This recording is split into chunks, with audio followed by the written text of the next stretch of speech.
حضرت علی کی شہادت کا تاریخی پس منظر کیا تھا؟ حضرت علی کی شہادت بھی فتنۃ الکبریٰ کا سلسلہ ہے۔ وہ جو عبداللہ ابن سبا کا پیدا کردہ فتنہ تھا، اسی کا ایک نتیجہ حضرت علی کی شہادت بھی ہے۔ عرب میں جنوب مغرب کی طرف ایک علاقہ تھا یمامہ کا۔ یہاں ایک قبیلہ آباد تھا بنو تمیم۔ یہ لوگ بڑے کرخت مزاج، ضدی، جنگجو، جس بات کو ایک دفعہ مان لیں اس پر اڑ جانے والے، اس پر مر مٹنے والے تھے۔ یہیں سے پہلا فتنہ اٹھا تھا۔ جو جھوٹے نبی کھڑے ہوئے تھے، مسلمہ کذاب انہی میں سے تھا۔ اس فتنہ کی سرکوبی میں 1200 صحابہ شہید ہوئے۔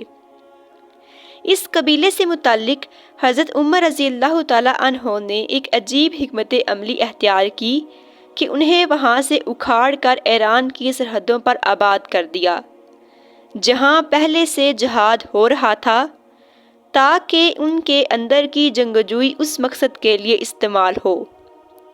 یہ وہ لوگ ہیں کہ جو عبداللہ ابن سبا کے فتنہ سے سب سے زیادہ متاثر ہوئے۔ چونکہ حضرت عمر نے ان لوگوں کو اسلام کے فائدے کے لیے استعمال کیا تھا، تو جب فتنہ عبداللہ ابن سبا کا آیا تو یہ لوگ اس کے ماننے والے تھے۔ ان میں بہت سے لوگوں کو حضرت علی نے جلایا، کیونکہ یہ حضرت علی کو کہتے کہ تم خدا ہو اور تم ہمیں جلا کر ہمارا امتحان لے رہے ہو۔ انہی لوگوں کے ہاتھوں حضرت عثمان رضی اللہ تعالیٰ عنہ شہید ہوئے۔ اس کے بعد ان لوگوں نے حضرت علی کو اپنے گھیرے میں لے لیا۔ حضرت عثمان کے بعد حضرت علی رضی اللہ تعالیٰ عنہ خلیفہ بنے۔ تمام عالم اسلام کو کنٹرول کرنے کے لیے حضرت علی نے اپنا دارالخلافہ کوفہ منتقل کیا۔ یہی لوگ تو کوفی تھے۔ حضرت عمر نے انہیں یہاں آباد کیا تھا۔ جنگ جبل میں یہ فیصلہ ہوا تھا کہ حضرت عثمان رضی اللہ تعالیٰ عنہ کے قاتلین سے بدلہ لیا جائے، مگر 10,000 آدمی کوفے میں کھڑے ہو گئے کہ لو ہم سے عثمان کے قتل کا قصاص، ہم قاتل ہیں۔ اس کے بعد حضرت معاویہ نے حضرت علی رضی اللہ تعالیٰ عنہ کی خلافت کو ماننے سے انکار کر دیا کہ جب تک قاتلین عثمان کو سزا نہیں دیتے ہم بیعت نہیں کریں گے۔ جب حضرت علی اور حضرت معاویہ کے درمیان فیصلہ کن جنگ ہوئی تو 70,000 مسلمان مارے گئے۔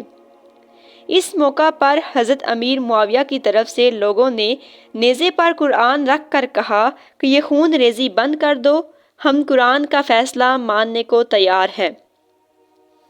حضرت علی دیکھ رہے تھے کہ یہ آفر میری فتح کو شکست میں بدلنے کے لیے ہے۔ اس وقت یہی کوفی تھے کہ جنہوں نے حضرت علی کو جنگ بندی پر مجبور کیا اور کہا کہ تحکیم پر راضی ہو جائیں۔ انہوں نے ابو موسیٰ کو اپنی طرف سے مقرر کیا۔ وہ بہت نرم خو آدمی تھے۔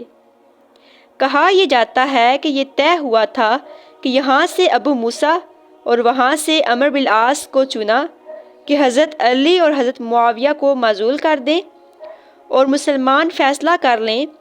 تو ابو موسیٰ نے کہا کہ میں علی کو معزول کرتا ہوں، اور عمرو بن العاص نے کہا کہ میں معاویہ کو قائم کرتا ہوں۔ جب حضرت علی نے اس تحکیم کے فیصلے کو ماننے سے انکار کیا تو یہ لوگ باغی ہو گئے، حضرت علی کو کافر قرار دیا اور جا کر ایک جگہ پر جمع ہو گئے، اور انہوں نے یہ فیصلہ کیا کہ علی، معاویہ، عمرو بن العاص سب کافر ہیں، لہٰذا انہیں قتل کیا جائے۔ پھر تیسری بڑی جنگ ہوئی حضرت علی کی خوارج کے ساتھ، کہ جس میں 4,000 خوارج قتل ہوئے۔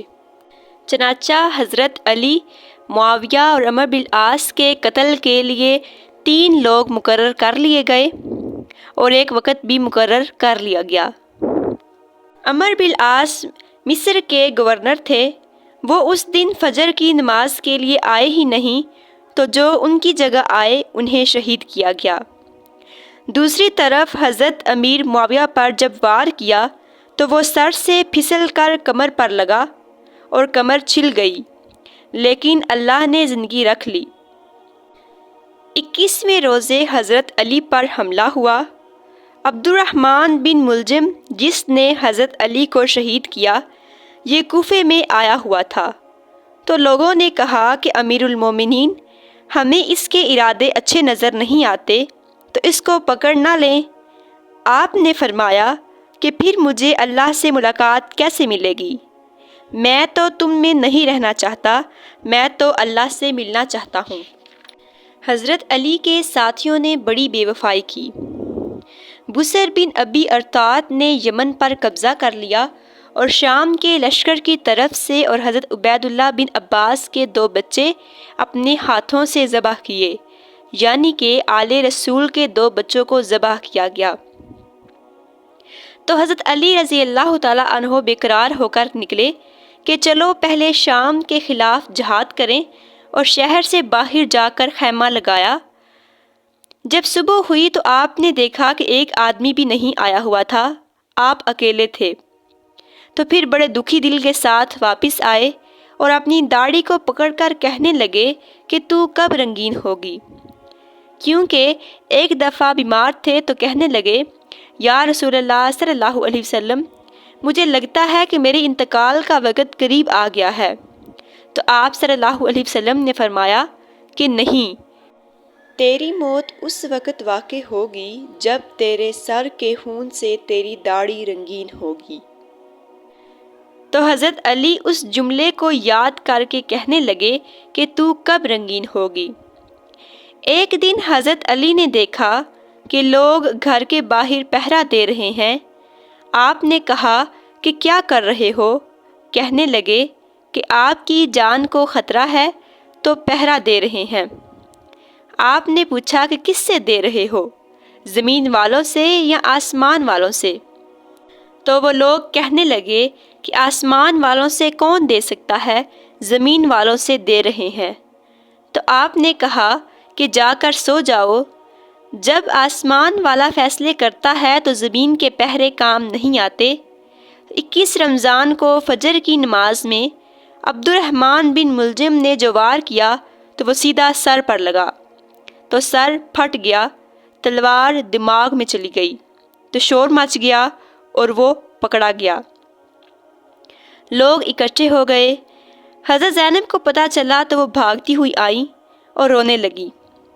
لوگ حضرت علی کے سر پر پٹی باندھنے لگے تو ابن ملجم کہنے لگا کہ جتنی مرضی پٹیاں باندھ لو، اب یہ مر کر ہی رہے گا، کیونکہ میں نے تلوار کو 1 ماہ زہر میں ڈبو کر رکھا ہے، پھر وار کیا ہے۔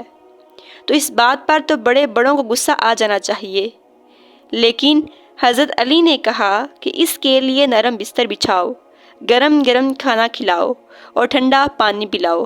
اگر میں زندہ رہا تو میں خود فیصلہ کر لوں گا کہ مجھے کیا کرنا ہے، لیکن اگر میں شہید ہو گیا تو میری درخواست ہے کہ اسے معاف کر دینا، یا اگر میرے بدلے اسے قتل کرنا چاہو تو اسے تکلیف نہ دینا، بلکہ ایک ہی وار میں اس کی گردن اڑا دینا۔ حضرت علی اپنے زخموں کی تاب نہ لاتے ہوئے 2 دن بعد شہید ہوئے۔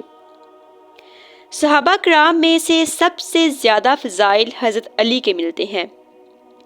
ایک مرتبہ حضرت محمد صلی اللہ علیہ وسلم نے آپ کا ہاتھ پکڑ کر سینے سے لگایا اور کہا کہ علی، تو راضی ہے کہ جنت میں تیرا گھر میرے گھر کے سامنے ہوگا؟ تو حضرت علی رونے لگے، کہنے لگے ہاں میں راضی ہوں۔ اور ایک مرتبہ آپ صلی اللہ علیہ وسلم نے کہا تھا کہ اے علی، تو میرے لیے ایسے ہے جیسے حضرت موسیٰ علیہ السلام کے لیے حضرت ہارون تھے۔